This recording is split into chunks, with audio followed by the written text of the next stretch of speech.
And we are back with another episode of Iron Culture Podcast, joined today with my co-host. I don't like saying co, though, because yes, we're both hosts and we're so much more than that. I don't like labels.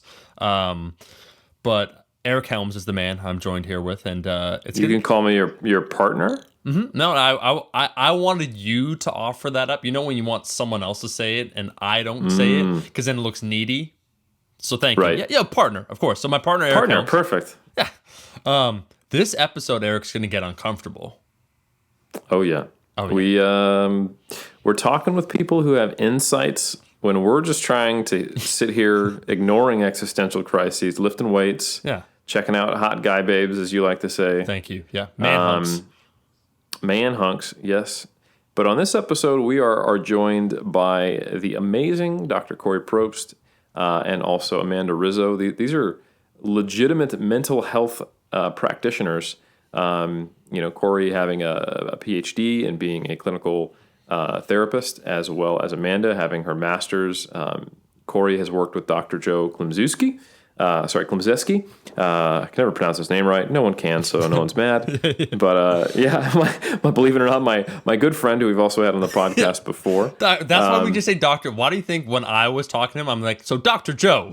I'm not even going to try. Klimczewski? Okay. Yep. So she's been working alongside him for a decade now. Yep. And it was really a huge influence on me because she's the first who started speaking about fostering a better mental relationship with the sport of bodybuilding and competitors. She did that at a seminar I attended.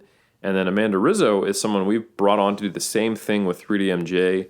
We're really fortunate to have her. Just to get the insight from these people, these two who have such a unique perspective on bodybuilding, and to help us understand the potential kind of other side of that sword, where we've had a little bit on the show talking about the potential upsides of bodybuilding. We've talked about motivation and sticking with it in the long run, and kind of the asceticism side of it versus the aesthetic side of bodybuilding. And we also had the 3DMJ episode where we talked about some of the dark sides of how bodybuilding can go. But I think this episode is really cool because we dived in to assess, like, why does that occur? What makes competitors tick? And then what dark paths can they go down? And then we finished with, how can we actually direct competitors towards this being a positive endeavor?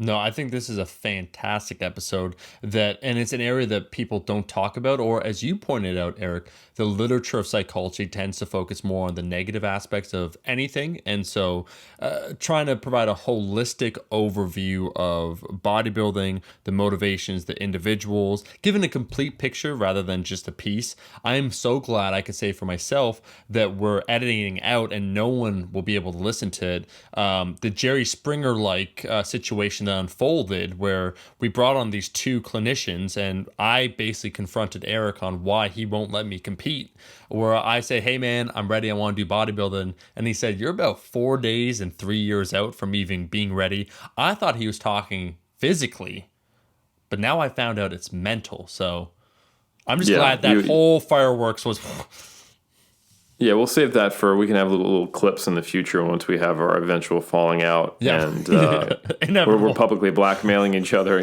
That's we'll just save all that for the beautiful future of you can watching us, collapse into something you can no longer respect. It's just watching a star collapse internally and turn into a black hole. Mm-hmm. That's all good things come to an end, aka all good things become the worst thing ever that you hate. Yeah. Yeah, and that is, hey, bodybuilding, psychology of it. Perfect segue, Eric. This episode, again, I actually have to give a shout out to Eric for organizing it, because we've been wanting to talk about and explore as part of Iron Culture, once again, so many different aspects, not just the science of lifting, the psychology of lifters, the social aspects, the cultural aspects, the historical. And so to be able to bring on two people on an area that hasn't been incredibly well researched, but from a practitioner standpoint, they have extensive experience, I think is fascinating.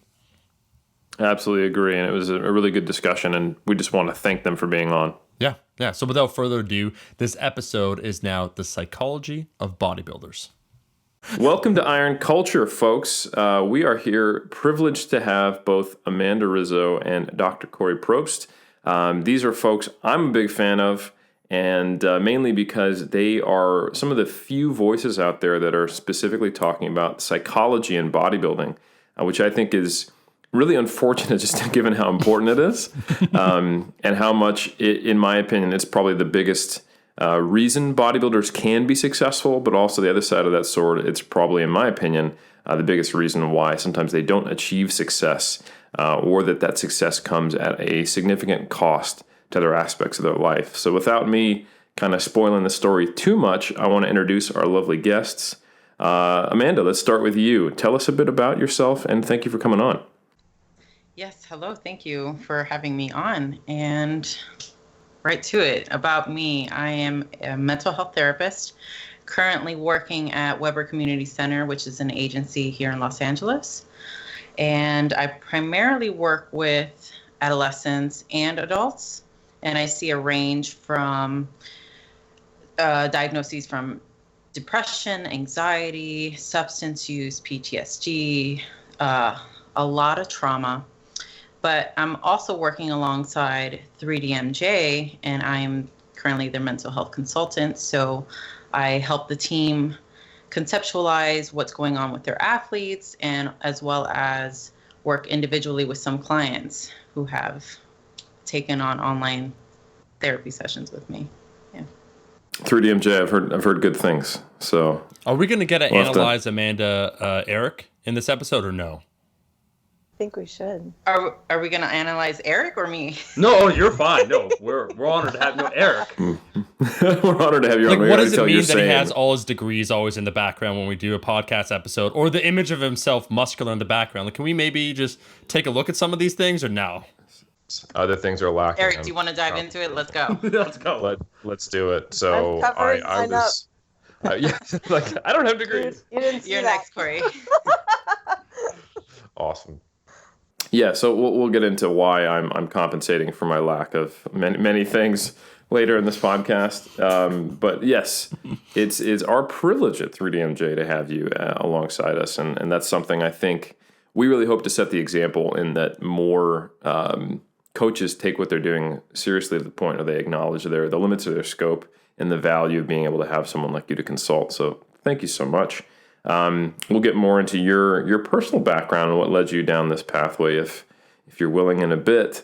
But before that, Dr. Corey Probst, we met 11 years ago.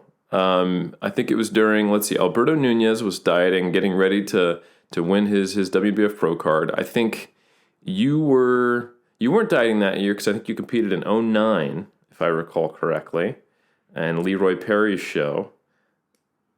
Yeah, I think I competed in 2008.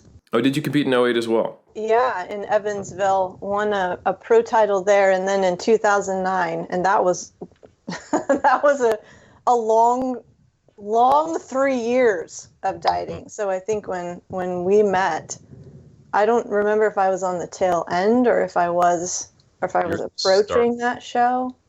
Yeah, because it was Evansville was, I think, in August, and that was actually Berto's pro debut. So he was in the middle of the diet, you guys were both at the beginning of your diet that year. And then in 2009, I also did that same show as an amateur. That was the end of my season. So anyway, we've shared some space being hungry together. And 2008 was really cool for me because that was the first time I saw Dr. Joe in person, got to meet him, hear from him. And I was just really pleased to hear someone, you, talk about the mental side of bodybuilding and how it can, affect your relationship with food, how it can impact a lot of things outside of what we were normally talking about back then. Because I had a really, like many, negative experience at a certain point during the prep process, and I put on damn near 50 pounds in 2 months, and no one was talking about that and why that happened, and then the sense of the loss of identity I felt. Like, oh, I'm this super strict, hardcore bodybuilder who can control everything, and then I couldn't stop myself from eating cheesecake and Chipotle for 2 months. Good combo. Oh, it was great. Yeah, I mean, besides the tears, but It was great. It's here's body fat, but the taste in the moment was great. So anyway, I think that had a really positive impact. Honestly, Corey, you're the reason we probably have connected with Amanda, and that she's as a part of the team. So I really appreciate your influence, and I would love to hear just more about you and kind of the background of Corey a little bit here. Yeah, thank you. Thanks first for the invitation to be here, and I'm honored that I had that level of influence to the point where you brought on, another expert onto your team. I came on board with the Diet Doc in 2000. That was in 2008, actually. The story of how that happened is kind of funny. I started competing in 2006. I was living in Colorado at the time, and I didn't even know what this industry was. I didn't know that it existed. I was just in the gym working to get healthier at a very difficult point in my life. I was going through a divorce, and some lady walked up to me and she said, have you ever thought about competing?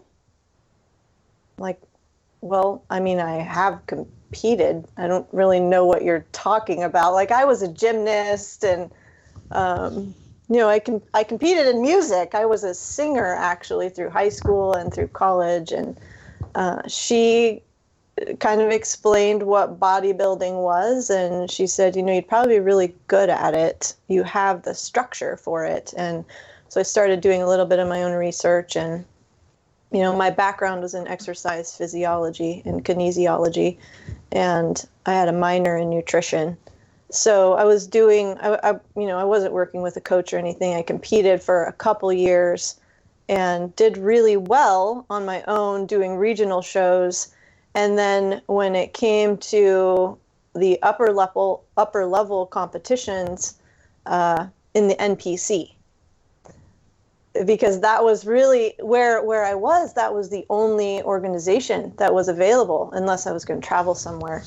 I found myself placing last over and over and over again in these NPC shows. So it was then when I was like, I'm gonna see what's out there in terms of coaching. And there were two big names that I was aware of just because of the circles that I had kind of, been within. And it was Kim Odo and Mike Davies. So I reached out to those two, just curious. I didn't know what I was getting into. I just wanted to find out what this coaching for bodybuilding was all about and what it was going to look like. I honestly, I can't even recall whether I was tracking macros at that time. I was tracking my food, but I think it was more just based on calories. And neither one of those two got back to me. But one person did. Dr. Joe Klemczewski. Nice. So I hired Joe, and he prepped me for a show that I was like 2 weeks out from. I believe it was the USA's in Vegas, and I had just taken meticulous notes on every bit of my prep, and so I was able to send him all of this very detailed data that he needed, and he usually doesn't take clients that close to a competition, but he took me. I didn't do well, but that wasn't a reflection of his coaching. It was just that, we just barely had any time to get to know each other. He didn't know my metabolism or anything like that, but that was the start of our relationship. And that was in the summer of 2007, I believe. And then in the end of that year, I attended a bodybuilding camp. Dr. Joe used to have what he called fantasy camps in Evansville, Indiana. And I attended this week-long camp, and that's when I met him for the first time, along with people like Dave Gooden was there, and legend of natural bodybuilding. Yeah. And I left that weekend, guys, I was enamored. And I'd never been so sure of anything in my entire life. When I left, I was like, I'm coming back. this is where I'm supposed to be. This is my place. And I got home, and Joe had posted something in the forums we had at the time saying, I'm kind of thinking about hiring someone, just putting my feelers out there. And I was the first person to respond. And I said, when do you need me there? Like, you're hiring me. And a couple months later, I flew out there for my interview. And a couple months after that, I moved to Evansville. And he made me the wellness director of the Diet Doc and put me in charge of the general population nutrition program that we had there. He, at the time, was working with all of the bodybuilding and performance clients that we had. But I also created the Mental Edge and Peak Performance program that, we still have, that's in place here. And that's the bulk of the work that I do with competitors, is on the psychological side and the emotional side, and really touching on the adaptive rather than the practical elements of competition and life, really, in general. How do I have a life and pursue this goal at the same time? Right. So when you started this program, I'm sorry to interrupt, just to clarify, you had a background in kinesiology and nutrition. Were you studying at this stage to get more into the psychology, or how did that connection work? So I also had my master's in community counseling. Got it. Yep, I left that part out. Key piece. Key piece there. Like, where did That's you all. get the information to start this? Yes, I had been in community counseling, had worked in community mental health. I was actually what's called an MST therapist. So it's a multi-systemic therapy. I was doing in-home family therapy with juveniles and their caregivers, and like Amanda, dealing with and helping the families to manage a lot of varied diagnoses. But my sole goal was to really help keep the kids in the home. And so it was a lot of education, very emotional work, in helping the caregivers to understand, like, balance between warmth and discipline, and helping them to learn how to communicate and advocate for themselves, and helping them to understand how, generation after generation after generation of whether it's poverty or crime or trauma, kind of trickles down, but it doesn't necessarily have to be the example for our present or our future. And, I'm coming into these homes, I'm the enemy, I'm the court-appointed therapist.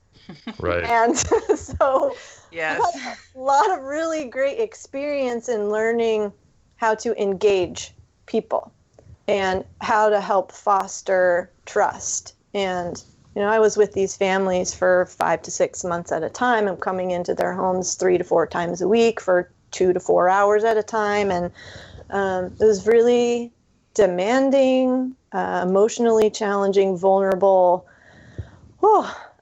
exposing work. And I feel like, as difficult as it was, and I did that for 3 years, the turnover rate for a job like that is a year. And post that, like, I quit that and created my own little wellness business. But long story short, that was probably the best experience I ever could have had in my entire life, to do this work and to understand people and really start the work internally as well, to be able to meet people where they are. And so that's where the mental health. You were. Got it. So you were doing therapy and counseling before you got into bodybuilding. I was. Yep. Okay. Yeah, I graduated with my master's in 2003. So, and then I started competing in 2006. And then I didn't start my PhD in health psychology and behavioral medicine until 2010.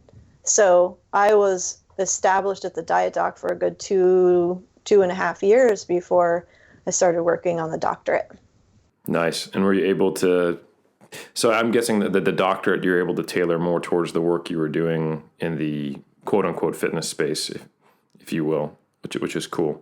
Yeah, I really did. I was interested in learning more about, I'd really gotten enamored by and I was diving into self-determination theory and these concepts of the three basic psychological needs of autonomy, competence, and relatedness. And I was finding that in all of my work with clients, when they would fall off the wagon or make a poor decision that wasn't in line with a goal or engage in binge eating or some level of emotional eating, that it was one or two or all three of these basic psychological needs that were in some way threatened, or they felt dissatisfied in some way, and so they used food to compensate for this perceived threat.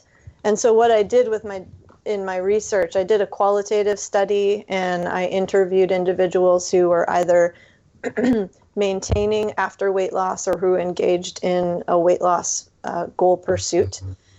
And I really looked at what their perceived threats were as they were going through this process and how those were related to the three basic psychological needs.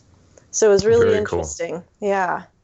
So a qualitative look at the SDT theory and how it related to weight loss. That's really interesting. That's cool.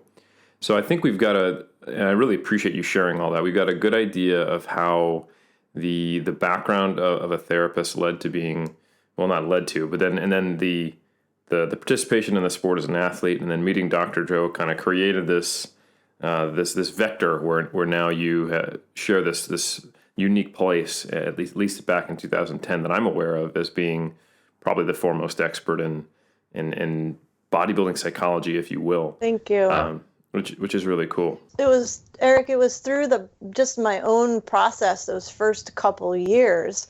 Mm-hmm. And what's funny is that, as I look back over the course of my life, I see that I get engaged in some academic sort of pursuit or career-related pursuit to understand what I'm going through personally. Mm-hmm. Like, I got into my master's counseling program while I was trying to navigate a very difficult marriage. And I wrote my master's thesis on differentiation in the first year of marriage. I was like, help me understand what the hell is going on here. Right. And then, as I'm getting involved in this bodybuilding pursuit, and I had gone through an eating disorder at the age of 19. I was anorexic and 95 pounds. And I had completely recovered by the time I started competing.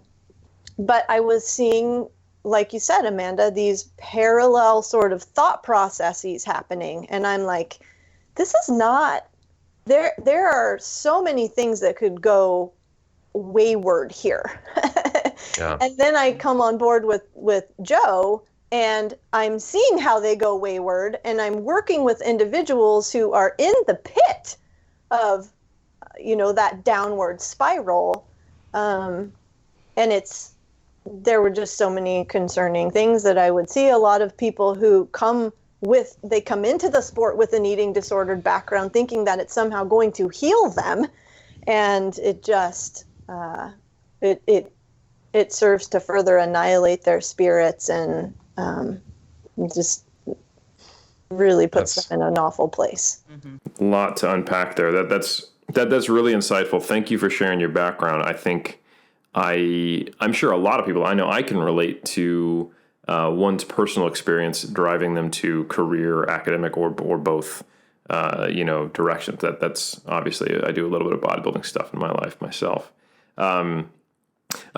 Amanda, I would love to hear what led you to therapy, and why is it now that you're actually working with 3DMJ and working with bodybuilders and not just going, right, yeah, I work with adolescents and depression and that's it. Absolutely. So I had a similar background as Corey. just always being exposed to competition. I started when I was 6 years old competing in karate. I moved on towards pursuing a musical career. I played the violin since I was 6 years old as well. And I actually thought I was going to become like some world-class symphonic violinist. I got into FSU for it, and I fell in the pits of an eating disorder.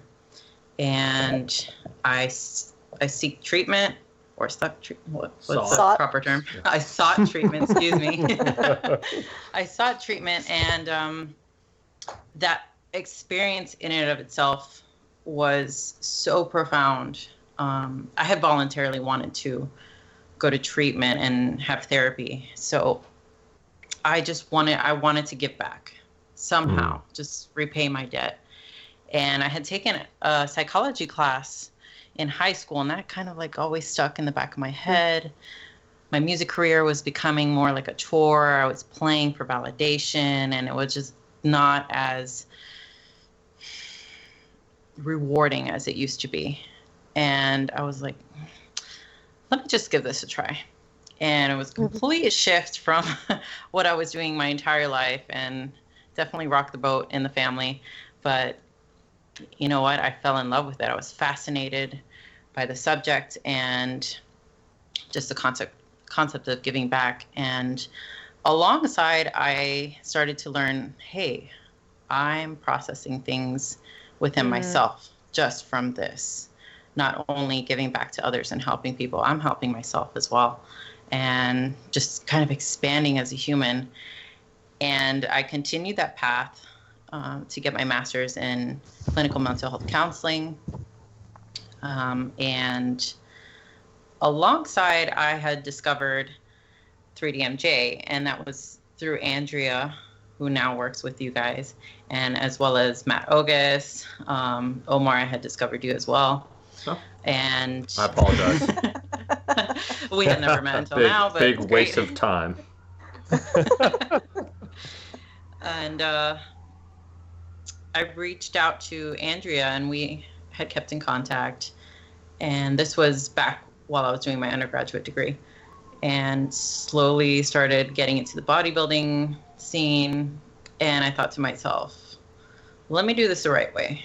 Let me kind of achieve this quote unquote perfect body by actually doing it and not doing it in a disordered, maladaptive way. And I fell in love with that as well. And I had wanted to somehow merge the two, my passion for therapy and psychology, alongside with just lifting in general. And that's how I got in contact with Andrea and started working kind of like in the background with 3DMJ and the muscle and strength pyramids. And lo and behold, here we are today, and I'm working as their mental health consultant. And yeah, I'm loving it. And we are so glad to have you. It's a true privilege to have someone of your caliber. And just, it's so hard to find good people, especially people who are not only just good, but awesome, fun to work with, and highly talented. So good times. I'm very one of the good times right now. And now that we've set up all the formalities and said all the niceties, and I appreciate everyone being on, we must ask the fundamental question, ladies, what's wrong with us? Why do we do this? Why are we here? All right, so I have this list here. Oh, okay, Let's go down it. It's 33 items, actually. I've been taking notes. I said I watched your 10 channel. diagnoses. Oh, only 33? Yeah, how much time we got? That's part one. Per person. Yes. That's 33 okay, for great. Omar, and then I'm like 86. Yeah. I don't know how much we want to unpack in this episode, but I actually am honestly reminded of a quote just as we were beginning from another episode we did with John Meadows, Eric, when he was talking about his bodybuilding journey, and he just said this remark, and I've read John Meadows, like his work, on Elite FTS, T-Nation, some of the stuff, and I've seen other bodybuilders say this similar statement, but he just echoed it out of the blue. We weren't talking about the psychology of lifting, but he said something along the lines of, I fell into bodybuilding, and I think you have to be a certain type of person, is the way I believe he phrased it. And he may have said, you may have to be a freak in the way that you think, but he said a certain type of person to get into bodybuilding. And I always just found that an interesting statement, and he's echoed it numerous times, and I've heard anecdotally other bodybuilders say something similar, and I just think it's an interesting statement. I as an outsider, I'll say I've never dipped my toe in. I've always been very casual. Okay, just I'm what you call a recreational lifter out of the four of us here. I just I like You're to do an iron enthusiast. Iron you got to give yourself enthusiast. the props. Yeah. I like to do 3 sets of pump, 3 times 10, and then I'm done. So I was wondering. That's all you need. Yeah, that's all. That's a all lot you need. more than I do right now, dude. It's all you need for the There's the YouTube. guy who just squatted 500 pounds and has like 3 videos on programming. Very humble, but yeah, it's true. You're not a competitive bodybuilder, and there is something wrong with people like us. But Eric, you take the lead, Eric, maybe because you could frame it. You've competed. What is John saying? How do we Well, phrase that question? I haven't competed either, so we can throw that in there. Nice. I like That's you true. already. 2 for 2. Yeah. We have 50% sane people here. That's good. So Eric, maybe lead off. You know what I'm saying, though, Eric, right? What John mentioned. Yeah, I totally know what you're saying, and I even found myself nodding when John was saying that because I related to it. And as an academic who I fashion myself as a bodybuilding and powerlifting researcher, I've read a ton about the psychology of bodybuilders, the profile of bodybuilders of people who get into competitive bodybuilding, the effects of contest prep. The things that you have to do to get in shape and how that can also affect you. But an academic perspective is very different than a clinical perspective. And that's why I'm really glad to have you both on. And I would love to know from the folks you've worked with, Corey, in your case, your own personal experience, are there certain traits that a lot of, I'll say, competitive physique athletes share? That's a great question. To be honest, the first thing that popped into my head is there's a level of neuroticism that I see in pretty much every physique competitor. I would say, too, that, and this occurs without some significant level of awareness, is there's some very black and white thinking that occurs. All or nothing thinking. Mm-hmm. And I recognize this in myself especially when I was considering retiring, that I had a significant need for validation. Mm-hmm. Significant need for that. And I mean, when you consider what physique competition is and what it requires, like you're basically naked, standing on stage, asking to be critiqued and judged and hoping that the feedback is positive, right? No one gets on stage wanting to be completely torn apart. And yet, and I think the judging has evolved, but I have seen competitors just get torn down because they're being told, like, your waist is too wide and your shoulders need to grow, and basically change your freaking skeleton. Mm-hmm. Yep. Your DNA is wrong. So there's an element of ignorance that goes into it. Like, we don't know what we don't know. A lot of us, when we get into the sport, we don't know what it's going to feel like after getting on that stage and stepping off the stage and getting the feedback from the judges, and what impact or influence that's going to have on our psychological state, confidence.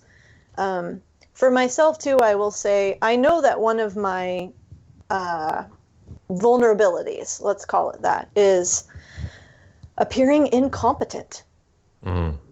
And if I could do really, really well at something, and I'm the type of person that if I'm going to go for it, I'm going to go all in. I am going to be 100%. And I don't have, I was told I had a great physique for it, but I mean, look at my pictures. If we're getting really practical here, I am very blocky. I don't have an hourglass figure. I don't have boobs. I don't have a super wide back. But I was going to play my cards in the best way that I could. And I could diet. And so I was like, you know what? I can be the leanest person on stage. I may not be the most muscular. I may not. and I learned how to play to my strengths. Mm-hmm. But that all, I think, falls back into this neuroticism piece. I will say too, though. Can you define, Corey, what neuroticism means? I think there's a lot of neuroticism comes with rumination, a high level of intensity, and rumination means like thinking something over and over and over and over and over again. Not expansive or open or curious or like, it may go this way or it may go that way. Like, I wonder how I want to approach this. Sorry, Amanda? Rigidity. Yes. Key component of neuroticism. I don't see a high level of that openness and curiosity among competitors very often. And that's something that when I'm working with them, behavioral flexibility is something that neurotic people, someone with those tendencies, tend to lack. Mm-hmm. So, like Amanda was talking about wanting to go into this to kind of see how she fared in terms of, can I do this in an adaptive, flexible, sort of coherent way? And I really wanted to see if I could do that too. I was really, really curious about what's this going to be like? And what is my mind going to do? And how are my tendencies going to change? Are my tendencies towards becoming very cerebral and shunting my emotion away? And these are all things that I've been working, like a super sensitive emotional person now. How are all those things going to shift when I try to do this very, very difficult goal? Mm-hmm. So okay. So I think I relate to that a lot. So competitors tend to have a relatively, and the black and white thing. I think about it. It went back to before I even committed to getting on stage, and it's funny. The black and white thinking is not a consistent component of my personality. In fact, like that's the biggest thing I preach in academics and dealing with people and discussing like human relationships. But when it comes to something that I have determined I have set a goal towards, or if I'm going to do it, there's a whole other part of my personality that seems to, the switch gets flipped. I remember saying to people, they would comment on my my willpower or whatever. We're talking before I even got on stage, the things I would do with my nutrition, and it never felt like willpower to me. I remember saying to him, well, I just make a decision about everything I do related to nutrition. Will this help me as a bodybuilder or not? And then that's what I make my decision based on. So I'm going to order the highest protein meal. I'm not going to, and now I look back on that and I go, that's not even a valid question. Is this meal good or bad for bodybuilding? what does that even mean? Yeah, exactly. Is this moving me closer to or further away from the outcome that I desire? Exactly. And yeah. Their way of looking at it, right? At least right. Right. Well, I love your comment about willpower too. You recognized that with everything that you were experiencing and that needed to be a part of your goal pursuit to do this skillfully or as effectively as possible, you had to take willpower out of the equation. And the only way that one of the best ways for that to happen is for you to set up what are called implementation intentions. And I don't know if you did this intentionally, but it's like, if this happens, then I do that. And if this occurs, I respond this way. So you've already you've set the dominoes up so that they fall on their own. You don't have to knock it over, so to speak. then you're removing the deliberation. That's what makes willpower deplete, is when you're like, do I do this? Do I do that? Do I go this way? Do I go that way? I don't know. There's too many choices. The decision fatigue that often short circuits diets. Yeah. Especially when we are depleted physically, we're depleted emotionally. I remember when I was competing, like, I was not sleeping well. And the deeper into a diet that I was, man, sleep eluded me. Like 4 or 5 hours.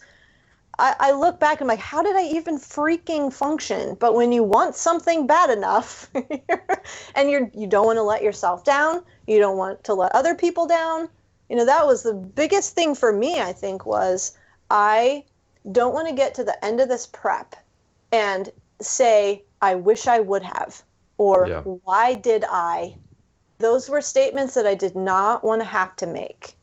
So, when we are, basically what we're doing is we're overriding so many of the natural cues that our bodies give us to eat, to sleep, to nourish, things that they're going to take energy and effort to do, like go out and be with friends, go do something fun.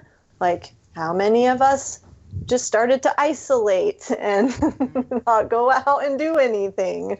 So it's there's a lot that occurs, and if we're not aware enough to see it actually happening, that's when we can go down this spiral of negativity, and just kind of it's harmful. It's dangerous behavior, and it doesn't just hurt us, it hurts the people around us too. I think it's important to, sorry, Eric, were you going to say something? No, absolutely. I'd love to hear from you. I think it's important to point out the reason why these personality types tend to gravitate towards bodybuilding. And it's almost in solely in the meaning that we place behind these things.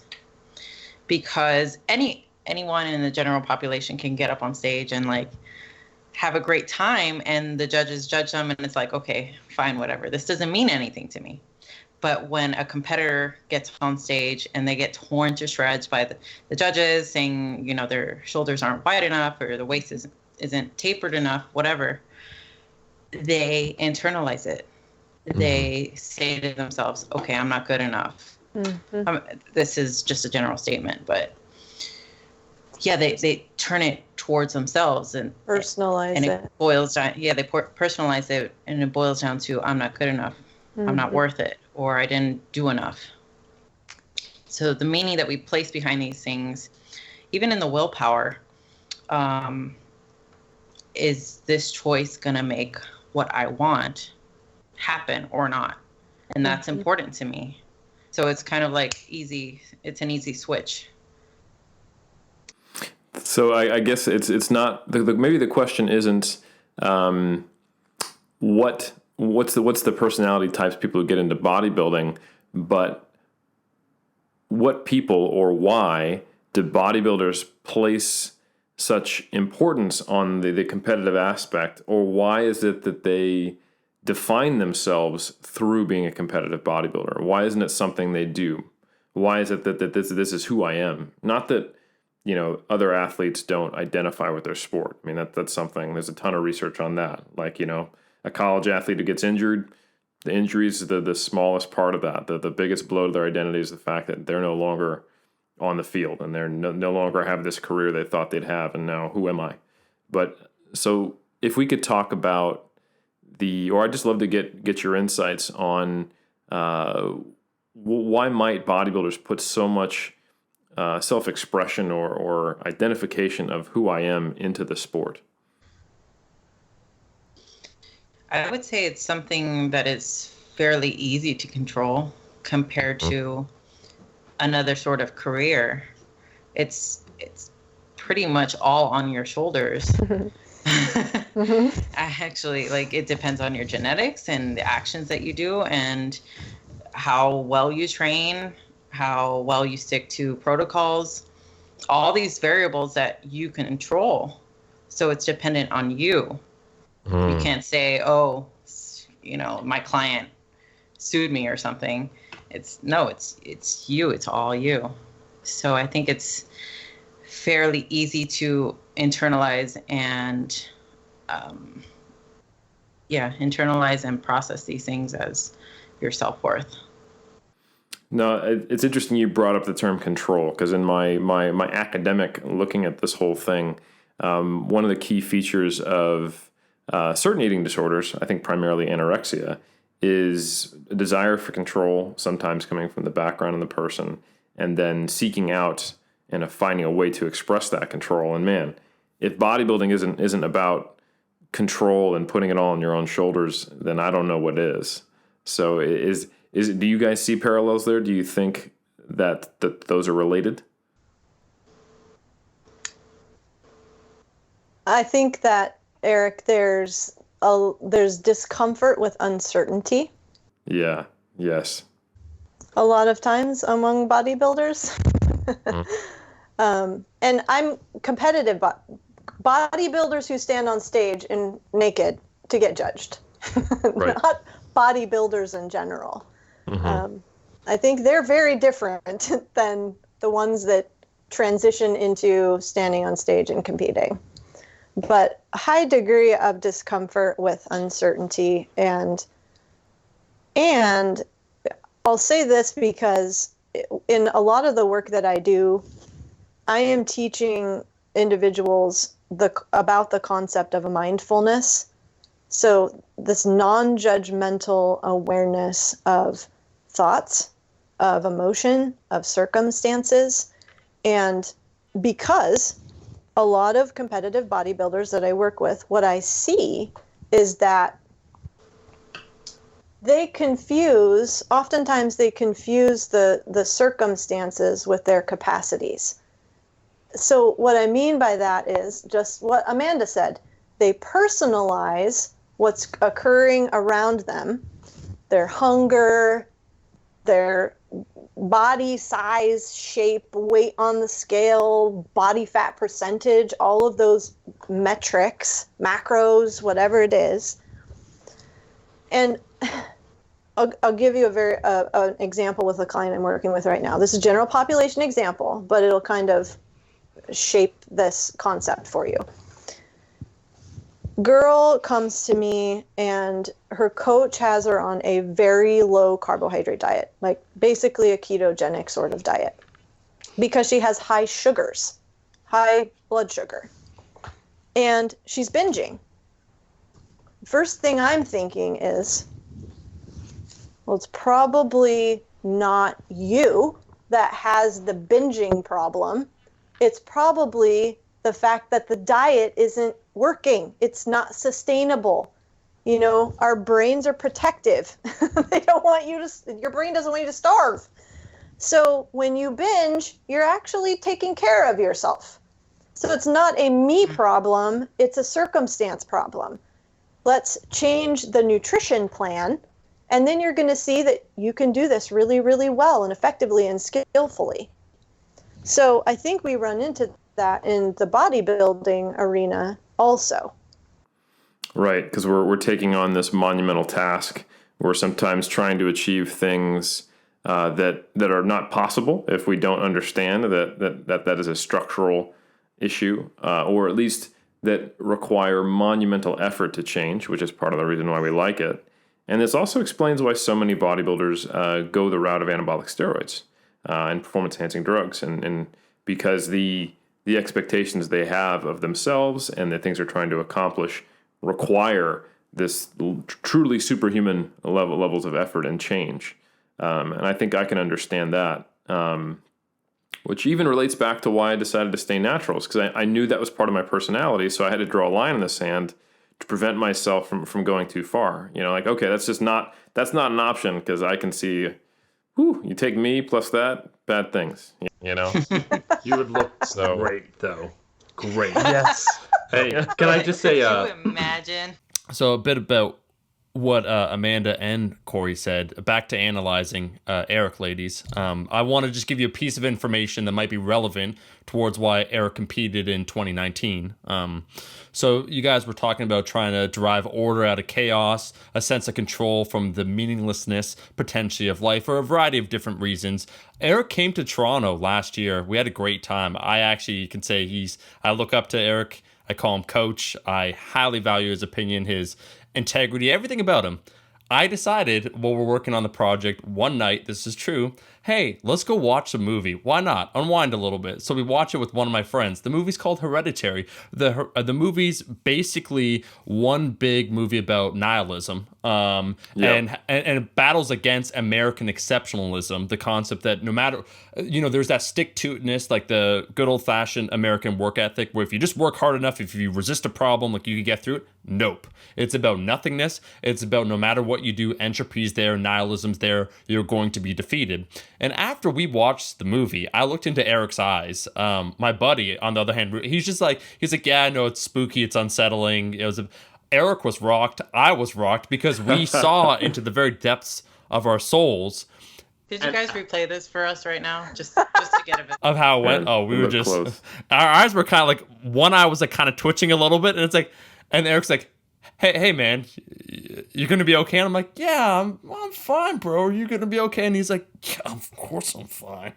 And that's basically how it went. And then after that, he hadn't announced in 2019 he was competing again. I don't think. Maybe he thought about it beforehand, but suddenly after that chaos and disorder, he wants to go towards order and control. So I don't know if that's relevant information towards his 2019 prep season or if I'm reaching too hard, but I just thought I'd throw that on the table.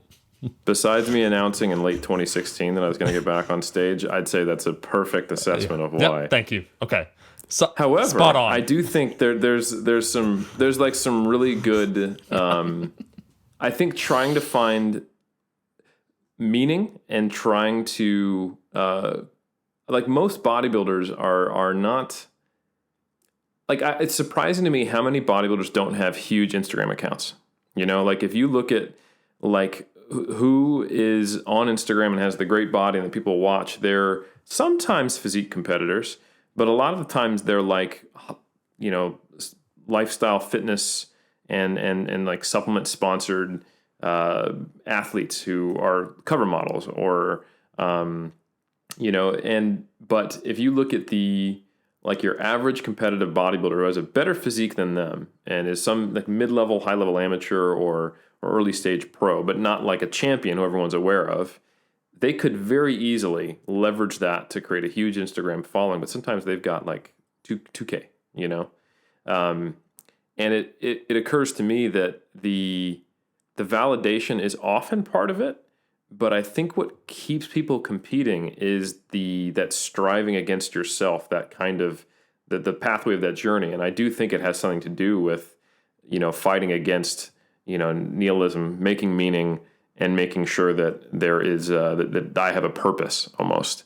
And I think most bodybuilders say they connect to like the journey of prep. It's like this addictive thing almost, even though it is uncomfortable and painful. I know for me, I've had some of my proudest coaching moments, and I'm thinking of someone specific, was a competitor who competed 3 years in a row, did very well. We're talking top 3 world championships in that specific organization, and got her pro card with me, won a pro show with me, and the biggest coaching achievement I got was her to get off stage and to take an extended off season, and to see if she really wanted to compete or if she felt she had to compete, and see if she could find that same meaning outside of the sport.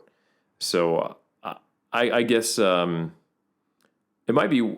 And Corey, I'm going to ask you, just because you've been through this process yourself, and you kind of hit on some of these points. What is the allure of prep? Like, what is it that pings with those elements of the personality that drives someone to compete, that makes the competition process something people want to keep doing, despite how hard it is?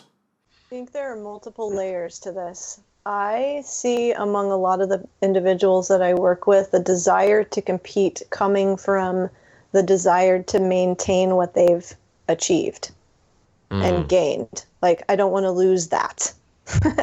It's not even necessarily that they enjoy the process of competing. They're not going into it asking themselves the question, what do I want to learn about myself through this process? It's all about the outcome. And that's how I wanted to do it. It was, I don't know what this is going to be like. How is this going to change me? What can I learn about myself through this pursuit? But a lot of the women that I work, and men who come to me, there's a lot of fear around the change and the transition, like from the stage into an off season, and them not knowing how to navigate like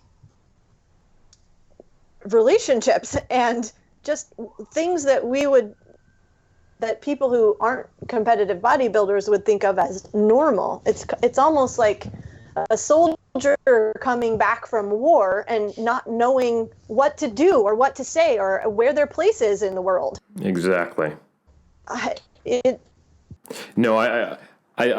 completely agree. And I think one way I differentiate when I look at my clients as to whether or not they are enjoying doing bodybuilding by choice or whether it's like this pathological thing they don't know how to get away from is do they know how to do an off season? Or is an off season just turned into this slow slide towards uncontrolled obesity and hating themselves? And the only solution they understand is prep. And then over the years, normalizing that and telling themselves, oh, this is what the off season is. It's binging, seafood diet, get huge, and then once you're way too big, if you get any bigger, it'll make contest prep impossible for you to get on stage in time. I'm gonna diet anyway. Prep starts again, and it's okay. And that might become normalized, but it's never really enjoyed. And most importantly, they are not in control during those transition periods. And the only control they have is starting prep again. And so, yeah, that's a question I think it's really important to bodybuilders and coaches alike is, are you or can your athlete take an extended off season? Could you step away from stage for 5 years and be okay? And would you come back to it because you want to compete or is it because you feel like you have to? Mm-hmm. Right. Yeah, and you see I agree. those types of athletes kind of fizzle out in like just a couple years.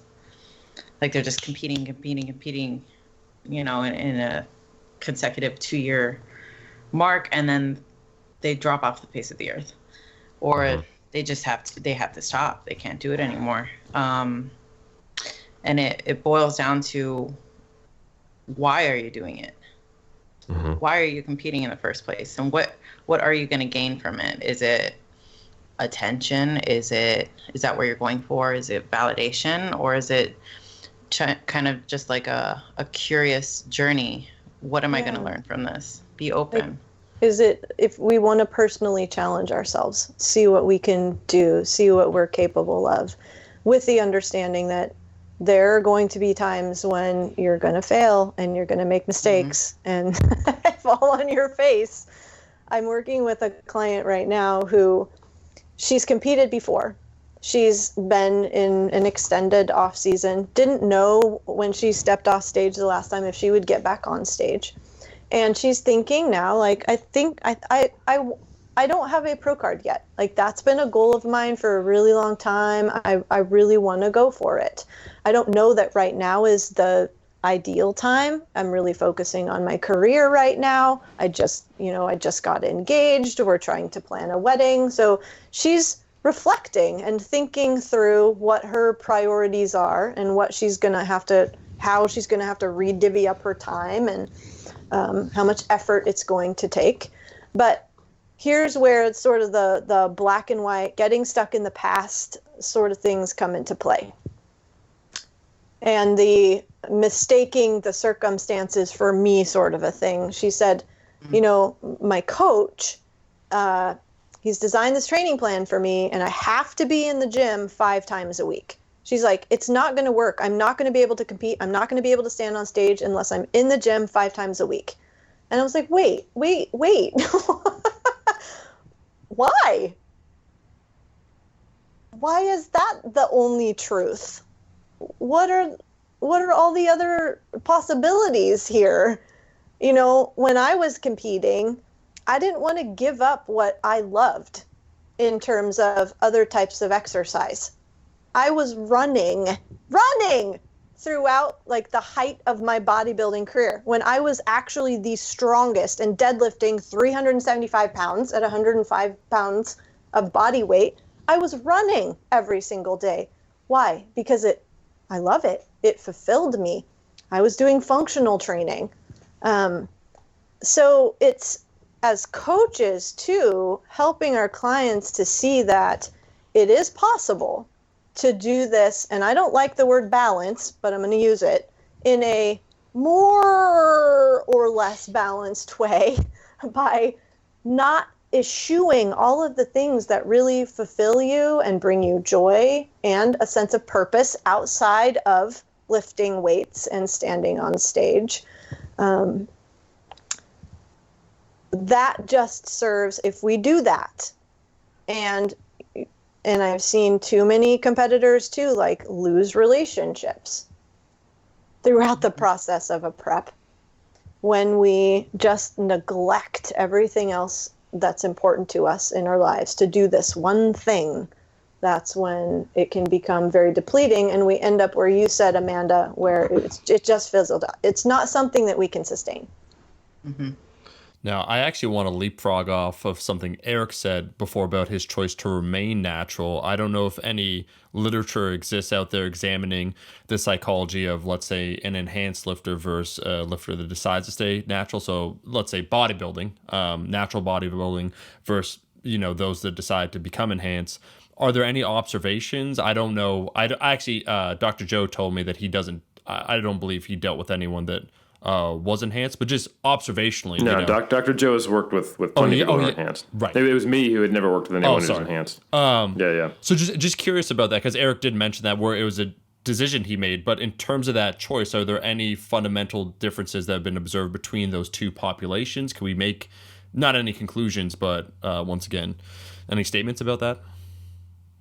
I wouldn't say I'm well versed as far as enhanced athletes in the literature, but I have noticed that there are patterns of, let's say, an enhanced lifter is not currently using, and they feel like they can't function as well in the gym, they can't perform as good. That psychological aspect where I can't lift as much, or I'm not taking anything, and I can't do as well, or I can't diet as well. So I would imagine that definitely plays a role, the psychological aspect of just having enhancement. So there's a high degree of comparison from when they were using to when they're not. Is that what you're saying? I'm not sure the differentiation between that, but as far as the differentiation between an enhanced athlete versus a natural athlete. Mm-hmm. From this is Bro Omar being in a gym for a long period of time, too much time on his hands, interacting with people over a ton of time. One of the gyms that I went to was a gym where former bodybuilders would go. So individuals in their 50s, 60s, those that actually decided to continue to train. But a lot of them were just describing, and I don't have the numbers, what the average would be compared to someone who wasn't enhanced. But a lot of them were saying, and even one guy in particular, I remember, just the idea of chasing their former greatness, that once they are enhanced, reaching that peak is the highest and is only downhill from there. And why? Because I asked him the question where he trained with 6 of his buddies, 20 years ago when he was in his 20s and 30s. And out of those individuals, he's the only one that keeps training. Is that different than the general population? Is it less people training, more people training? I don't know. But what I did observe when he was talking, he said that for a lot of them, that peak that they reached, it's so high that they're always chasing that high no matter what. And so a lot of them, it seemed to me that more of them would drop off because they'd achieved a certain level. And in order to maintain that, you either have to remain enhanced or at some point come off, Mm-hmm. I would ask them, when is it enough? I think I don't want to break these people, Amanda. bodybuilders. Okay, these are locker room talk. They're already sharing enough, like a lot of Yikes. themselves. You ask, No, like, no, no. you just say, We're man, gonna go in. you just say like, Where does it end? when is it enough for you? And they're just like, oh, they just shatter. But we can ask natural athletes too. You Sure. know, when is it enough? And Yeah. the majority of them would say, or majority of us would say, no, I want to get bigger. Like, Right. let's keep going. Yeah. And I would say most natural athletes are very uncomfortable with the idea of there being a point when you're not making progressive gains anymore. And, you know, fortunately for a natural athlete, that's not going to happen if you do things right until your 40s or 50s. But and not if you're new and starting at 40s and 50s, then you've got some good gains ahead of you.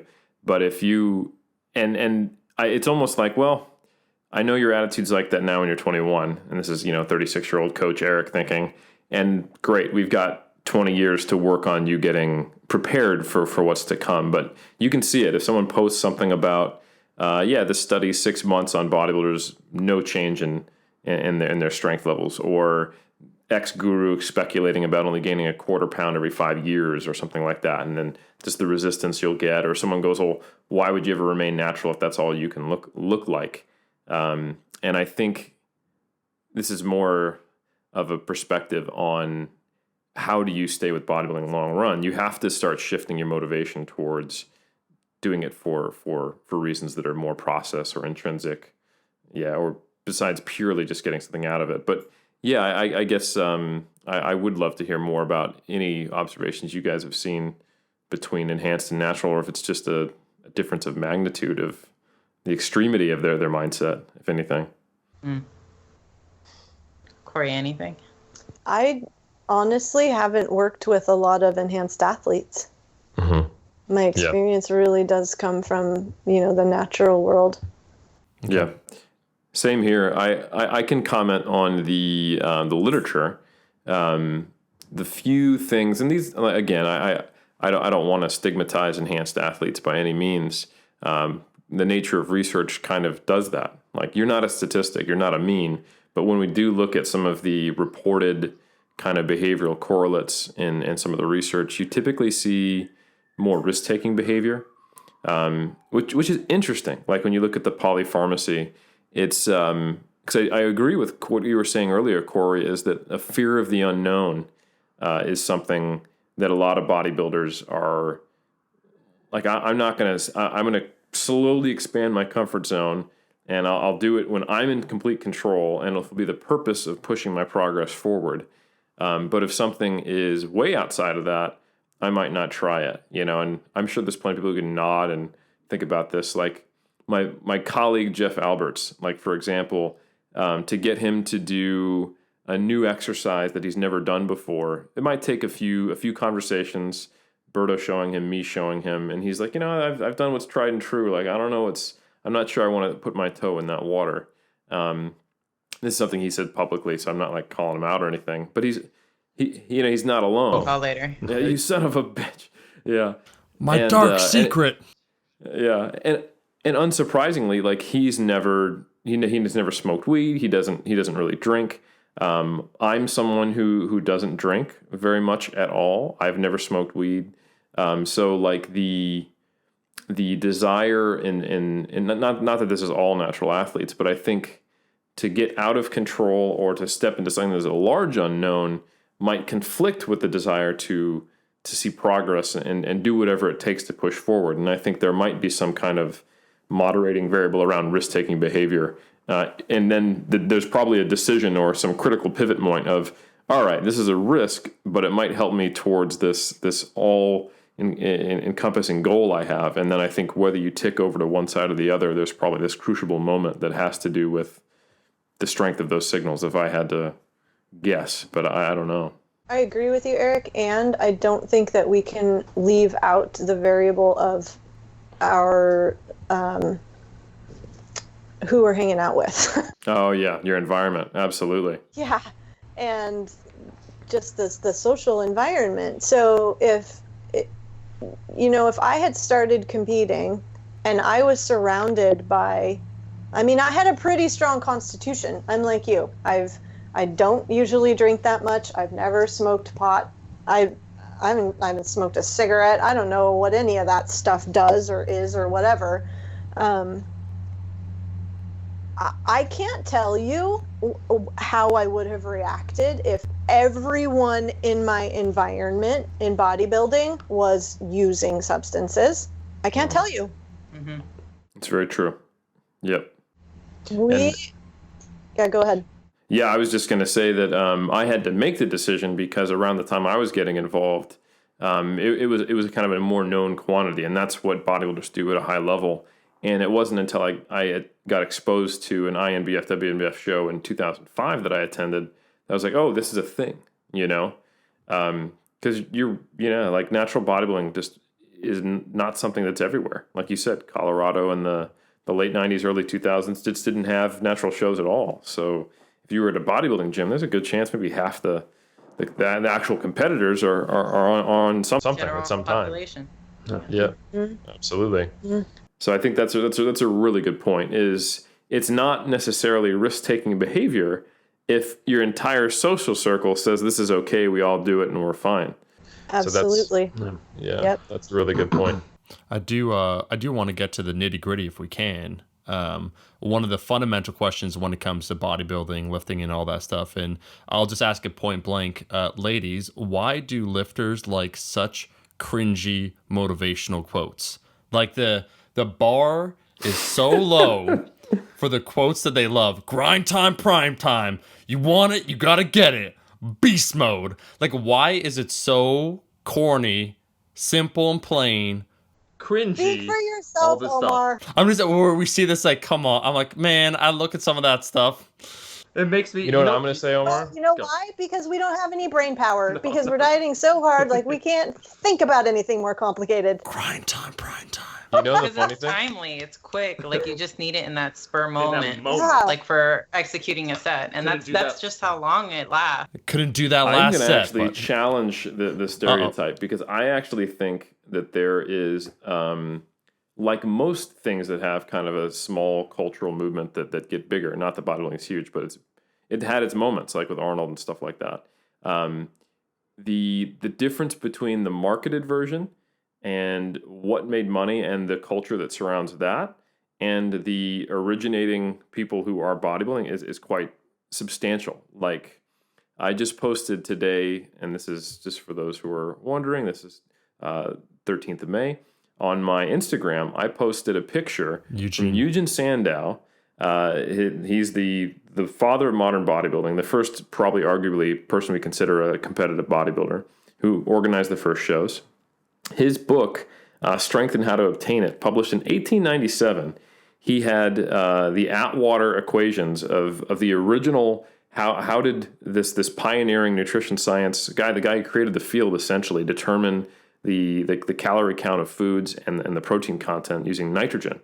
So this is literally cutting edge science. It's the equivalent of me getting something from Stu Phillips in my book now, which I've done, of course, and so it hasn't changed. Like people citing the most modern research in bodybuilding because they're really, really interested in optimizing these variables and very focused on their goals, and they want to do it optimal, perfect, right.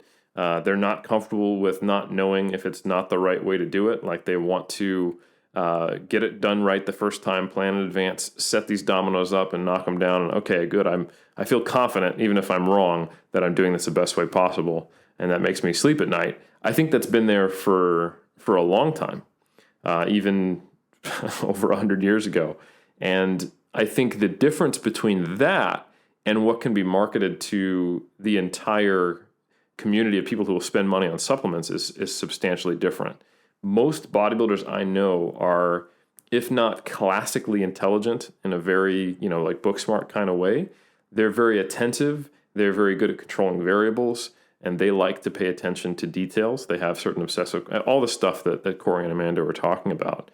And I think most actual competitive bodybuilders are pretty, at least analytical, if not intelligent, I would say. And most of those memes come from like supplement companies, which isn't the same thing. You know, That's a long excuse, Eric, just to say that yes, I've liked a beast mode Instagram post. You could have just said that. You're like you lift up the lightweight, baby. lightweight. No, it's absolutely Eric. One thing I should say, you totally did nail it. Where you're trying to raise the overall fitness IQ out there. The quality of the discussion, and so you're talking with individuals that are in it, and you're dealing with actual competitors, so bodybuilders, and that's a different subset than where I'm at down in the shit in the meme world, in the general population of like just lifters, you know what I mean? And so maybe I shouldn't have said bodybuilders. Why are lifters so cringy? Was going to be my question. Just everything. The yelling, the screaming, yeah. Forums. Well, I think people also just love that too, because it fits the mold, it fits the stereotype. Like Ronnie Coleman is the outlier in the fact that he yells "ain't nothing but a peanut and a lightweight baby" and all that stuff. But he's also the most popular. And Lee Haney also won a ton of Olympias, but didn't really have any cringeworthy quotes. Like he said stuff like "you need to stimulate, not annihilate," and they're like, "What do I do with that?" Too long. Oh yeah, those words are long. That's way too logical. Can you please go squat 800 pounds? Like, come on, Oh yeah. So. You need the dopamine hit like this. Absolutely. Yeah. So. Hey. So go for it, Omar. No, I was gonna ask, like, kind of once again jumping on that, the general population versus the subset of bodybuilders. In both of your practices, are there any observations, personality differences, or trends you've noticed between those that do decide to compete and their issues, and then the general population? We're just taking a look at those personality makeups and maybe where they go or who comprises of those sections. So the niche of bodybuilding. I would say I see more of a bleed of competitive athlete personalities and characteristics more so in the general population. Like Gen Pop takes on what competitors should be doing, but they're not competing. Like they're being extremely neurotic, tracking macros, isolating, fear of missing a gym day, all of these things when they don't even have intentions to compete. Nice. What do you think that comes from? Is that social media driving them to think they have to do that? That could be one of the factors, but I think, like you touched on, the control, wanting to control their own self when external variables may seem out of control. That could be a reason as to why. It's all individual based. It's hard to kind of generalize, but those are kind of the patterns that I've seen. That's really interesting, Amanda. As I look over who I've worked with, maybe a handful of general population clients who are like, should I compete? Should I get on stage? Could I? Who are asking that question and are kind of feeling this drive to maybe pursue it. A handful. And I don't know if that has to do with personality or like psychological sort of variables, or when they come to me, for example, or the diet doc, if it's how we structure the program to be more lifestyle oriented, we're not even talking about that.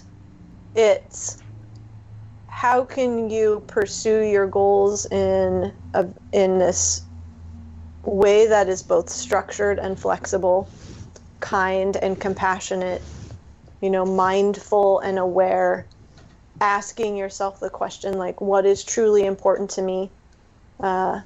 It is really centered around this sort of curious emergence about who I am and what my values and principles are, instead of a really staunch sort of superficial goal of how my body's going to look.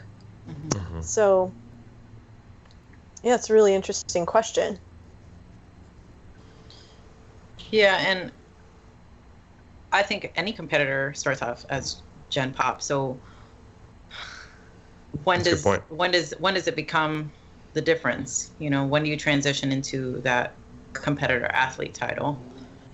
And for those clients, Corey, that you were talking about, that were kind of questioning, should I, shouldn't I? Ask them why. Why do you want to do this? And every competitor or non-competitor can ask themselves, what is this making me feel? Well, and I go back to, I never would have done it if someone if I had been approached in the gym. I didn't even know what it was. No one else around me was doing it. So again, let's come back to, where are these people getting their information? What are they paying attention to? What magazines are they reading? You know, who are they following on social media? I see that a lot of behaviors that Gen Pop and competitive clients are leaning into are a product of what they're paying attention to. Absolutely. And I think it's almost, well, it can be fortunate or unfortunate depending on what you do with it, like any activity. The uniqueness of how bodybuilding pushes you and then the transition back out of a season into regular life is that if these inherent personality traits drive you to do something, and then the people around you say, hey, you could do bodybuilding, or that's an option. Let's say you're expressing yourself physically. You were an athlete in high school, you have a propensity for putting on muscle, you're in a gym, and somebody says, hey, you know, there's a local show, you should look at that. And you go, that might fit the bill. You know, I've been needing some way to well, you're probably not going to actually think this. I need more control in my life. But, you know, you just go, oh, this has an allure. You know, this has an allure. I'm going to do that. And maybe I don't like CrossFit because it doesn't fit with, like, there's too much variety. I want this specific thing. So you decide to do bodybuilding. The potential downside is that bodybuilding can really grip you. You know, you hit this peak in looking the best you ever have. And then it fades away so quick, and you feel like you've lost your control. And all of a sudden, now the question is like, well, now what? And often the answer is, like we talked about before, well, I better prep again. I better do the show next season. And I think the question I'm interested in is almost solution oriented. Is the bodybuilders who compete for a lifetime take multiple off seasons? You know, like, I'm thinking of folks like, you know, Philip Ricardo Jr. You know, he gets deployed as a Marine. He can't compete for a couple of years. All good. He comes back. He competes. He's been competing 20, 30 years, you know. I'll use myself as an example. I stopped for my PhD, got back on stage, and bodybuilding means the importance for me is like 90% in the process and the experience, maybe 10% in the outcome. And kind of that self-discovery like you talked about, Corey. It's interesting. I think there's like, the way I frame it, I'm working on a paper with one of my students who studies psychology, and we're looking specifically at some of the psychological demands of bodybuilding, is that there's kind of three aspects. And I'm going to pitch this to you guys, and if you tell me I'm full of shit, then we got to rewrite the paper. But there's three aspects that kind of that drive, this is important, all right? This is my academic future. So you're hearing it here live on Iron Culture, peer review. Oh, no. Does one involve beast mode? Oh, always. Yeah, that's actually two of them, beast and mode. Yeah. So it's pretty simple. But yeah, so these three factors that drive potential psychopathology and psychosocial distress among competitors. One is the actual biological aspect, which I think is the kind of the trapping hook that I was mentioning. Like, you might get into bodybuilding, it fits that niche, and then you just don't have any concept of how it's going to keep you there. And that this is based on the research we know from semi-starvation going all the way back to Ansel Keys in the 50s, that they took a group of conscientious objectors who were mentally clear, and they weeded them out from literally hundreds of people down to a small amount. And these are like the most psychologically robust, strong sense of self, strong sense of service and purpose. And down to a man, they were all developing eating disorders and body image disorders and having all kinds of psychological distress from a like biological perspective. And that's something we know in the eating disorder world, that if you can just get an anorexic to eat, all of a sudden it turns kind of down the volume on a lot of those symptoms. There's more to deal with, like, why did you get there in the first place? But the restriction and the food deprivation is this feed forward mechanism that makes it really hard, because then the compensatory binging happens, and then the stories that get told about that. So there's the biological component is one piece.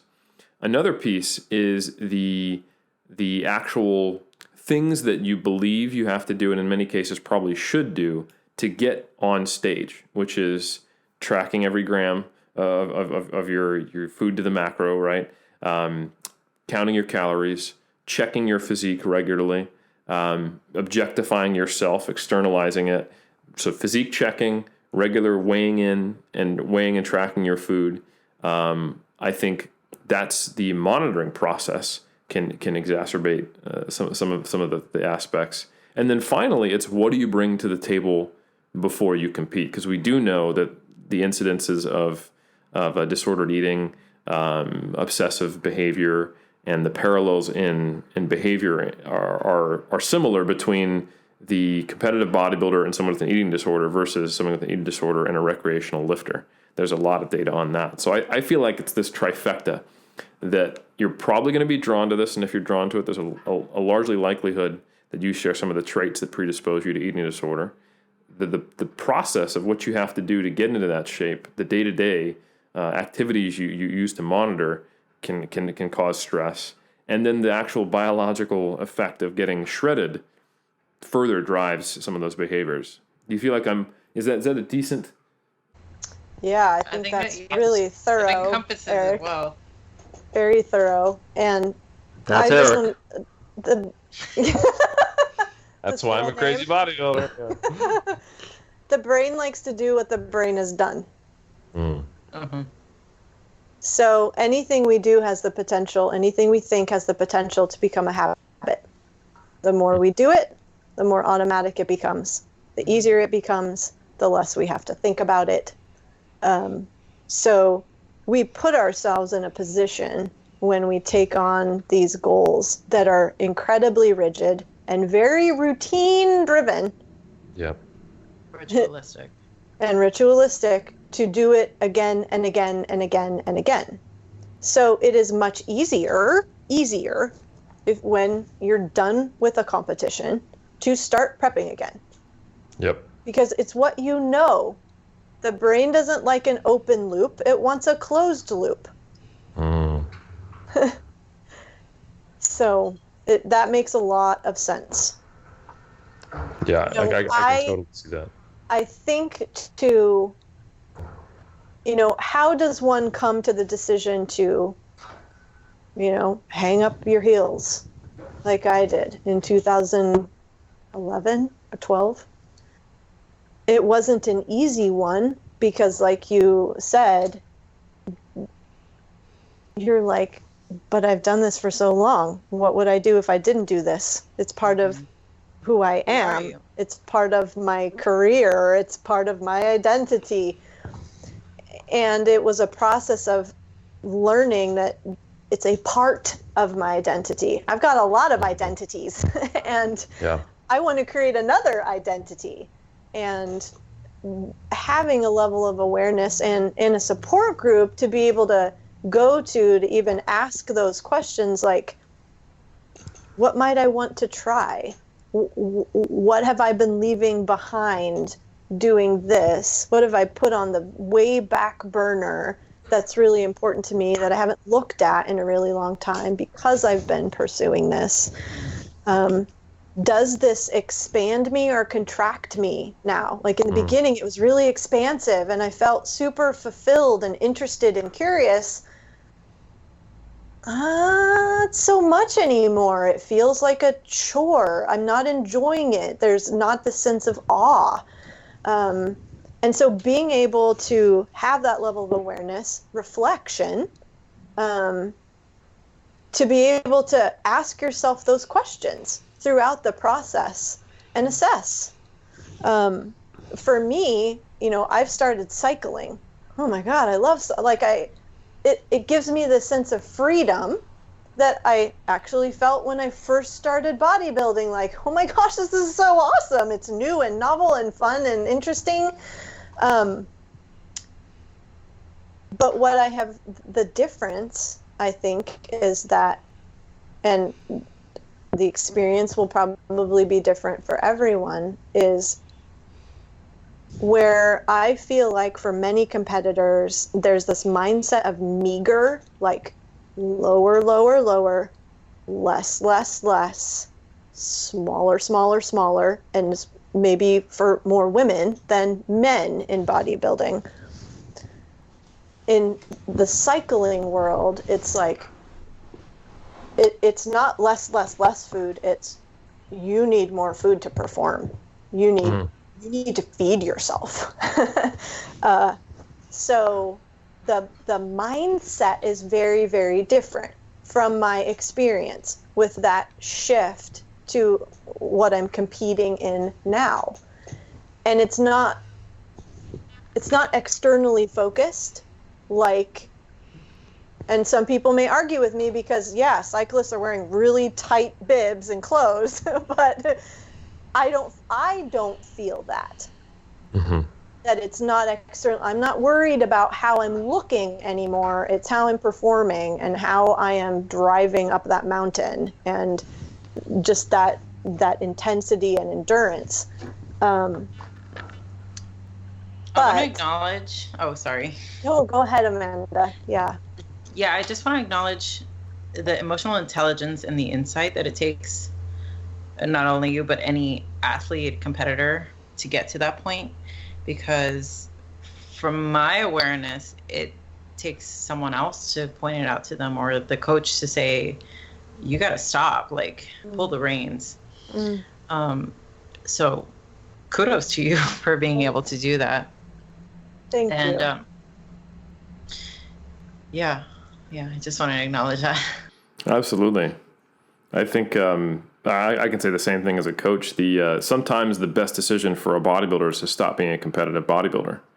And it reminds me, there's a really good quote and this is a book that Dr. Joe Klimczewski turned me on to, Brother Iron, Sister Steel by Dave Draper.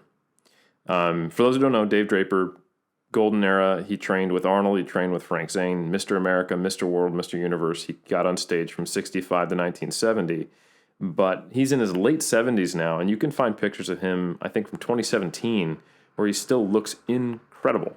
And if you look at his pictures in his 50s, back in the 90s when he still had the World Gym, he was looking just as good, if not better, than his competitive days, and he'd been leaner. And he, in one of the passages in Brother Iron, Sister Steel, which I recommend to any bodybuilder, anyone who has kind of this relationship with the iron that's deep, it's an amazing book.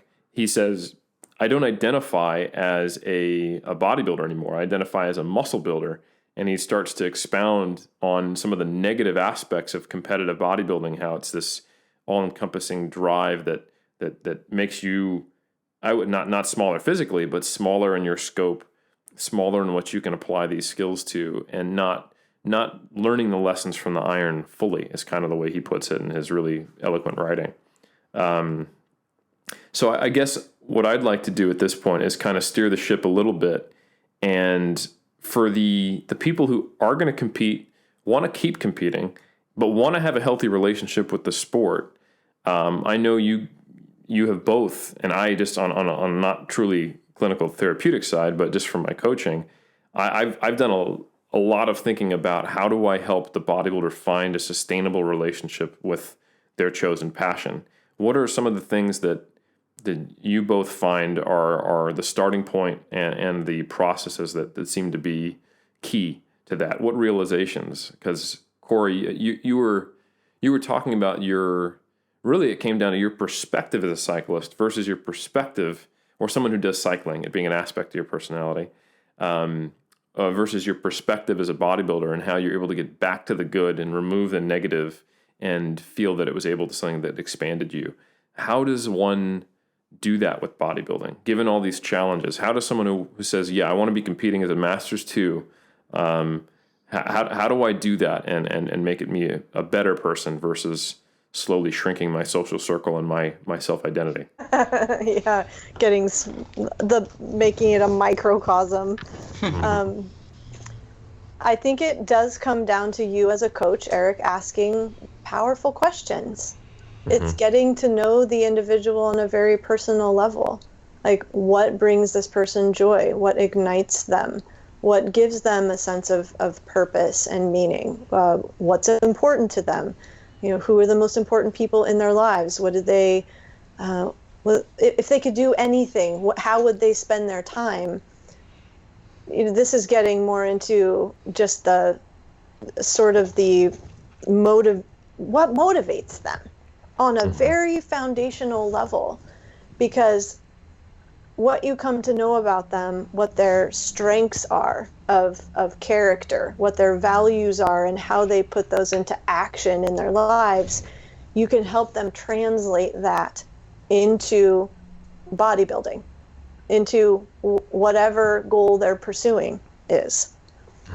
I operate from a very strength-based perspective because all of the research shows that individuals who have some knowledge of what their character strengths are, they're at least 9 times more likely than those who have zero level of awareness to experience a greater sense of engagement in life, a greater sense of purpose and meaning, more robust relationships. So you get them then using their character strengths, putting them into place strategically, consciously, deliberately in their lives, they're 18 times then more likely to experience all of those variables. So I think coaches becoming more aware of and having a higher level of knowledge around just values-based sort of coaching skills would be a really good starting place and foundation for helping those clients to transition as they're getting older and maybe want to try something different and can see that the stage isn't what I want to do anymore, but I really want to continue building my body mind, I like to call it, because they're one and the same. So I love it. So it comes down to asking hard questions and being self-aware. Or not even hard questions, but the questions, powerful questions. Well said. Questions. It's because, and with the connection, it's reflection and connection. We put those two together because you're a conduit for change. You are a change agent with these people. It's going to be a lot easier and more enjoyable for them to make those transitions when they have someone that they feel connected to, who gets them, who listens to them, who hears them, who they feel like sees them, and really that they feel meaningful to. So we can talk about all the strategies in the world, but unless we have a very strong, robust, connecting support system, it is really difficult to put these sorts of things into place. The number one thing that supports the success of therapy is a therapeutic relationship, because you can take the same therapist and they can implement the same or different strategies, interventions, different modalities. And if the relationship between the therapist and the client is not effective, there's no trust, there's no rapport, safety. Yeah, the success of the therapy is pretty dismal. Love it. I mean, Amanda, I'd love to hear more from you too. Like, I'm sure you echo many of Corey's thoughts, but asking these powerful questions, helping someone develop a sense of self-awareness and understanding what they truly want, and doing that with a supportive, trusting relationship, and hopefully helping them build a support system outside of their relationship with their therapist as well, I imagine, are all key pieces. But what else do you see as the things that you have to do when you're working with a bodybuilder who comes to you who wants to have a healthy relationship with something they currently don't? Are there any other things that you think are really important? I'd like to take inventory of their emotions as far as what gives them bliss. This is kind of a simple question, but what makes them happy? What, like Corey said, what motivates them? What makes them feel good? And we place meaning behind our emotions. It's usually anger is bad or sadness is bad and happiness is good. But I take the perspective more so of emotions being simply feedback as to what we want and what we want to move towards or away from. And I would ask these athletes, what is this feedback telling you? Do you want to continue pursuing this relationship, or do you find that bodybuilding is giving you negative feedback? What is it that you're doing that's influencing that? How can you shift your direction to give you better feedback that you enjoy more? Follow that bliss. I love that, Amanda. There's a lot of the work that I do focuses on helping them to understand that they don't have to look at emotion or thoughts as directives. Mm-hmm. It's like a string of words in the mind. Mm-hmm. The mind is a thought-making machine. We're not going to stop it, but we don't have to listen to it either. And emotions are energy. If you think about how you even know you're experiencing an emotion, it's some level of energy in your body, right? You experience it typically below the neck. It's like heaviness or tension or hot or cold or spiky. We can acknowledge it and label it with these different sensory terms rather than saying, oh, I'm anxious, or oh, I'm sad, or this is a horrible day, with all these valence-laden words, because it's the valence that then starts the spinning story and web of past crap and limiting beliefs and biases that then get us to take an action that we're typically not going to be very proud of. And valence, just for those listening, basically is like the inherent goodness or badness of something, like the attaching a value to it. Go ahead. Yeah, that's it. So that skill that we're teaching them to not get caught up in and yanked around by thoughts or emotions, that it's mindfulness. I don't like that it just has mind in the term because I think it can confuse people. But it's just a non-judgmental awareness. Non-judgmental meaning it's neutral. Okay, it's energy, it's a thought, it just is. This is the circumstance. When I was riding my bike on Saturday, the forecast, I looked at the forecast ahead of time because this is a century ride. This is 100 miles. I need to know what the weather is going to be doing, right? It's not calling for rain. It was on Thursday, but Friday said, oh, we're free and clear on Saturday.